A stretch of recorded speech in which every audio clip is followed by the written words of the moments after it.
ladies and gentlemen, and the honorable judges, because every voice does matter. As stated in the United Nations Declarations of Freedom, as humans, we are required to uphold freedom and equal opportunities to live without distinctions of color, gender, language, religion, and other rights to live. Ironically, some rights have not been enforced inclusively.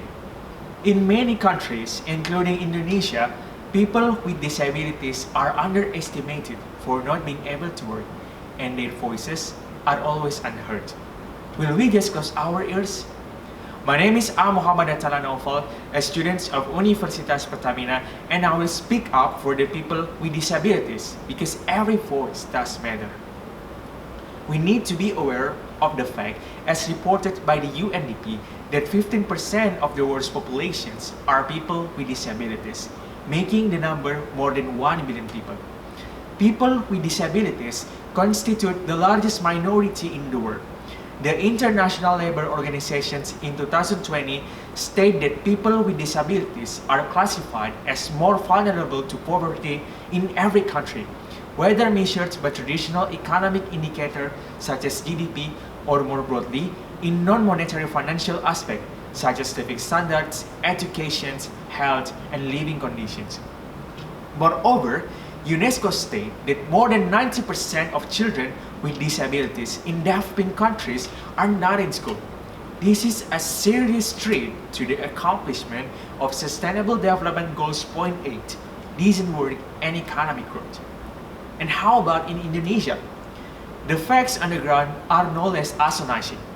The Ministry of Manpower of the Republic of Indonesia states the workforce for people with disabilities in Indonesia is still low. This is supported by data from the Central Statistik Agency of Republic of Indonesia in February 2020, which recorded the number of the working age populations with disabilities as high as 17.74 million. Meanwhile, the total workforce with the participations of people with disabilities only reached 7.8 million people, or only 44%, far-fetched from the national target of 69%. This is mainly caused by the limited availability of employment opportunities, discriminations, and stigma received by people with disabilities in the job market. Excluding people with disabilities from the workforce result in a GDP loss of 3 to 7%.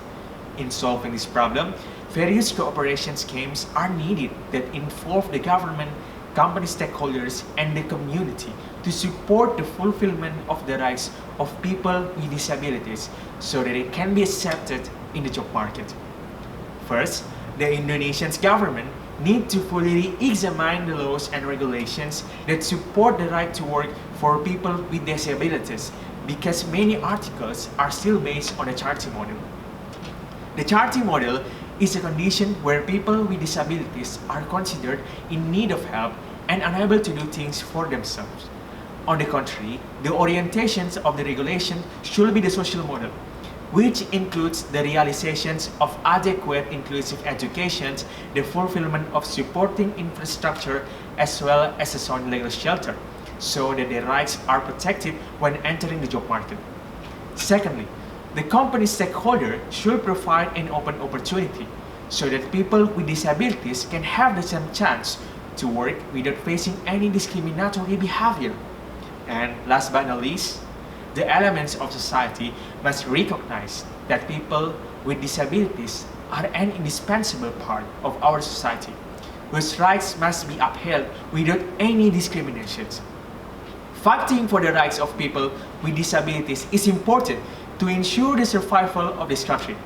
Let's embrace people with disabilities to build a more advanced Indonesia in the future, because every people does matter and every voice does matter.